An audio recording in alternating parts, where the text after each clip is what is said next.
ለኔ ካለሽ መቼም አይቀርም ወደጅኝ ብዬ ሙጥኛልልም አንተን ብዬ ነው የመጣሁት። ራሴ የገባሁበት ችግር ነው። ራሴ ነው መውጣት ያለብኝ። ልክ ነሽ። ምን ሀሳብሽን አስቀየረሽ? በቃ አሰብኩበት፣ ምንም ነገር አሰብኩበት እና ደግሞ ያላንተ እንደማልችል ገባኝ። አንተም መከፋት የለብህም። ህይወት ነው አይደል? ያዝነው። አንተም ማዘን የለብህም። እኔ በቃ እኔ አንድ ያዘንኩኝ እኮ አንዴ ያልሽኝን አልሽኝ እኮ አይደል? እሺ ይቅርታ። እኔ ብሩኬ እኔ ይቅርታ ምናምን አይደለም የምፈልገው። ሃይሚ ይቅርታ። በቃ ያቀርኳቸውን አቅሮች በሙሉ ቀይሬያለሁ። ሁልጊዜ ደግሞ የምቀይረው በአንቺ ስሜት የመጣ ነው። ሌላም ችግር ተፈጥሯል። እኔ አሁን አልነግርሽም። ምን ተፈጠረ? በቃ አልነግርሽም።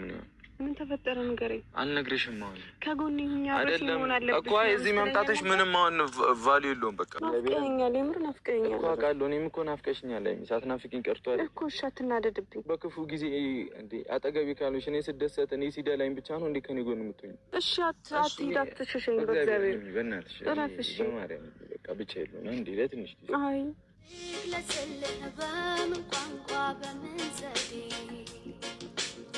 አልገባህ አለ አንተን መውደዴ ልግለጽልህ በምን ቋንቋ በምን ዘዴ። አሰላሙ አለይኩም ወራህመቱላሂ ወበረካቱ። ወደ ተከበራችሁ ቤተሰቦቻችን እንዴት ናችሁ? ሁሉ ሰላም፣ ሁሉ ተማም፣ ሁሉ ኮይስ አለንለት አልሐምዱሊላህ። ዛሬ እንግዲህ ከሀይሚ ጋር ተመልሰን መተናል። ባለፈው የተፈጠረውን ነገር ተመልክታችኋል ብዬ አስባለሁኝ። ከዛ ጋር በተገናኘ እንግዲህ ሀይሚና እኔ አውርተንበት ነው። አንዳንድ ነገሮች አሉ። ወደ ጉዳዩ ከመግባቴ በፊትና ነገሮችን እያንዳንዱ እንደዚህ ተፈጥሮ ነበር እንደዚህ አድርገን ምናምን ብዬ ክሊርሊ ከመግባቴ በፊት ሀይሚ ሰላም ታያለሽ። ሰላም ቤተሰብ እንዴት ናችሁ? ደህና ናችሁ ወይ? እኔ በጣም ደህና ነኝ፣ እግዚአብሔር ይመስገን። መጥቻለሁ። ያው አልመጣም ከዚህ በኋላ ወደ ቪዲዮ ብሩኬ እስኪመለስ ድረስ ብያችሁ ነበረ። ግን ዛሬ አጋጣሚ ሆኖ እድሜ ለሚፍታ ይዞ ይመጣል እና ነገሮችን እሱ ግልጽ አድርጎ ቢነግራችሁ ደስ ይለኛል። ንገራችሁ። እድሜ ለሚፍታ። ስለዚህ አስገድጃት እንዳልሆነ ተረድታችኋል ማለት። ኤኒዌይስ እንግዲህ ባለፈው ብሩኬ የሀይሚ ጋር ትንሽ ያልሆነ ነገር ተፈጥሮ ነበር እርስ በርስ ሁለቱ መካከል። በቃ እንደዚህ ነው። የሆነ ሰዓት ላይ ለምንድን ነው ግን እንደዛ የሚሆነው? አይ አላውቅም።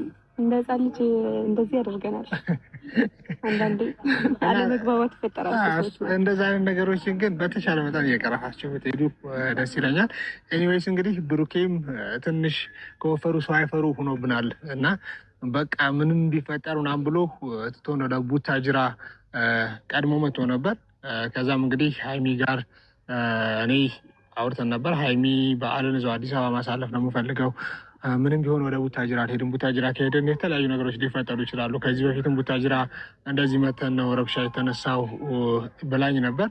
ከዛ በተጨማሪ እንግዲህ እኔ ጋር ሀይሚ ጋር ያለው ነገር ዲቴይል ካወራን በኋላ በዓል እንደዚህ በአመት አንዴ የሚመጣ ነገርን ሰብሰብ ብላችሁ ምንም ነገር ቢፈጠር ረብሻ ውስጥም ብትሆኑ ብትጣሉም ቅሬታ ቢኖራችሁም ሁሉም ነገር ወደኋላ ትተሽ አሁን ላይ በዓልን ካሳለፋችሁ በኋላ ጉዳያችሁን ትነጋገሩበታላችሁ ብዬ አሳምኛት እንግዲህ ወደ ቡታጅራ መተናል ማለት ነው። ዛሬ የምንገኘው በውቢቷ ቡታጅራ ከተማ ነው። እዚህ ካደረስኩሽ እንግዲህ እኔ ተመልሽ ሊዳ ነው ይዘኝ እንደመጣ እሱንም ጨምረ ይዘኝ ተመለሳለህ። አይ ምን እንደሚሰማው አላውቅም። እሱ ማስቀየሚዋለሁ። በእርግጥ ማስቀየም ብቻ ሳይሆን እኔ ልክ ነኝም ብዬ አስባለሁ። አንዳንዴ ካሉት ነገሮች አንጻር ነው እንደዚህ አይነት ውሳኔ ወስኜ የነበረው።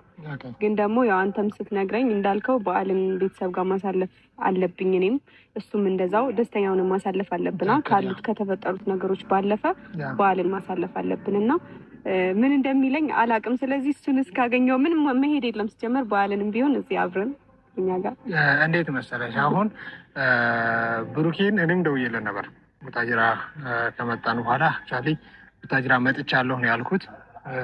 ከዛ እሱን ማውራት እንደምፈልግና ላይክ አንቺ ጋር የተፈጠረው ነገር ለምን ትቱን እንደመጣ ወደዚህም ላወራው እንደምፈልግ አውርቼው ነበር። እመጣለሁ ብሎኛል። እዚህ ቦታ ቀጠሬዋለሁ፣ አሁን ያለንበት ቦታ ማለት ነው። ከዛ በፊት ግን ላይክ እሱ ሲመጣ ምንም አይነት ሰጣ ገባ ውስጥ እንድትገባ አልፈልግም። በተቻለ መጠን በዓሉ አሁን ዛሬ ቅዳሜ ነው፣ ነገ እሑድ ነው በዓሉ። በዓላቸውን እስከምትጨርሱ ነገሮች እስከዛ ድረስ በተቻለ መጠን ምንም ነገር ቢበድልሽ ምንም አይነት ስህተት እሱንም እንደዚህ ይለዋለኝ። ምንም ነገር ብትበድልህ ምንም ነገር ልዩነት ቢኖር ምንም ነገር የሆነ ቅር መባባል ቢኖር በዓሉ እስከሚያልፍ ቤተሰብ ፊት ለፊት ያለውን ይሄ ክፍተታችሁን ምናምን ማሳየት አለባቸው ብዬ ስለማላምን የአንቺ ቤተሰቦችም የእሱ ቤተሰቦችም ሰላም እንደሆናችሁ ነው ማወቅ ያለባቸው። ነገሮችን ላይክ እንደ ድሮ በትክክለኛው መንገድ ወይም ደግሞ በጥሩ መንገድ እንደቀጠለ ነው ማወቅ ያለባቸው እንጂ ለቤተሰብም እኮ ደስ አይልም። አሁን ከ2 ወር በፊት አስታረቋችሁ። ከዚህ በፊትም እንደዚሁ የዛሬን ዓመት ምናምን ተጣላችሁ። ሙሽን ጠርቼ አዲስ አበባ ነው የታረቃችሁት። ብቻ የሰው ልጅ በእርግጥ አይደለም ሰው እግር ለእግር አንድ ሰው እግር ለራሱ ይጋጫል። መጋጨት ያለ ነው። ነገር ግን መጋጨት በሚኖር ሰዓት እያንዳንዱ ነገር ጓደኛ ወይም ደግሞ ቤተሰብ ጋር መድረስ ስለሌለበት በተቻለ መጠን ብሩኬ ሲመጣ በፖላይት ወይ እንደምታሳለፉ ነገሮችን አረጋግተሽው እንደምታወሪ ቃል ግቢልኝ። እሺ ቃል ገባልሃለሁ። እኔ መጀመሪያም ነግረኸኛል። ከነገርከኝ በኋላ ቆም ብዬ ማሰብ የጀመርኩት። ስለዚህ ችግር የለውም ቃል ገባልሃለሁ ምንም ነገር ላለማድረግ። ምክንያቱም ከእኔ ነኝ ያስቀየምኩት አልሄድም ብዬ እሱ ብዙ ተስፋ አድርጎ ነበር ምናምን። እኔ ደግሞ ራሴን ላለመጉዳት ስል ነው እንደዚህ አይነት ነገር የወሰንኩት። ስለዚህ እኔ ችግር የለውም እታገሳለሁ። ምንም ቢለኝ ለምን ስላልናደድኩት ማይሆን ነገርም ሊለኝ ይችላል። ተናዶም ነው ብቻውን የመጣው እና ብቻውን እንዲመጣ ስላደረግኩት እንደዛ ማይሆን ነገሮችን ስላወራሁት ሊናደድ ይችላል። ግን ችግር የለውም እኔ እቋቋመዋለሁ። ጥሩ።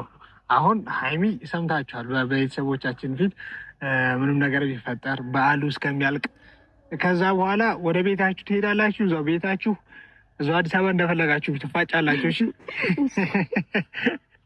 እና እንደዛ እናደርጋለን አለ ማለት ቤተሰቦቻችን። ከዛ በተጨማሪ ደግሞ ከትናንት ወዲያ ነው አይደል እንደተጣላችሁ ናት። ከዛ በኋላ ስልኬ በጣም በቃ ብዙ ሰውም እየደወለ ሀይሚን ተናገራት፣ ብሩኬን ተናገረው፣ ምንድን ነው በየጊዜው እንደዛ ነገር የሚሉ መልእክቶችንም በጣም በብዛት አስተናግድ ነበር። ያልተነሳላችሁ ስልክ ያላችሁ ምናምን በዚህ አጋጣሚ ሶሪ፣ ቢኮዝ በተደጋጋሚ የውጭ ስልክ ሲነሳ እየተደወለ ነበር።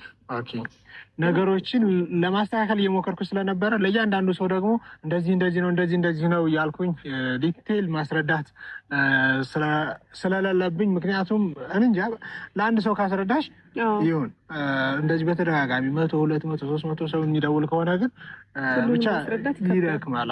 ከባድ ነው የሚሆነው። እንደዛ ስለሆነብኝ ነው። በዚህ አጋጣሚ በጣም ይቅርታ ሁላችሁንም። በተቻለ መጠን አሁንም ወደፊትም እነዚህ ልጆች የሆነ ነገር በሚፈጠር ሰዓት የሆነ ቅራኔ በተፈጠረ ሰዓት ያንን ቅራኔ ወይም ደግሞ ያንን ክፍተት ለመሙላት እንሞክራለን። እናንተም ደግሞ በተቻለ መጠን እኔ አንዳንድ ጊዜ ግራ ትገቡኛላችሁ። ታናሽና ታላቅ ወንድም ነው የምትመስሉኝ። ምክንያቱም ታናሽና ታላቅ በቃ በትንሹም በትልቁም የአይጥና ድመት የሆነ ላይፍ ነው እና የሚኖሩት ልክ እንደዛ እየመሰላችሁኝ እኔ ለራሱ በመሀል እነዚህ ልጆች ምን እየሆኑ ነው ራሴ ቆም ብዬ ሳስበው እንትን እላለሁኝ እና በተቻለ መጠን ከአሁን በኋላ እንደዛ አይነት ነገር እንዳይፈጠር በተቻለ መጠን ነገሮችን ለማረጋጋት ሞክረሽ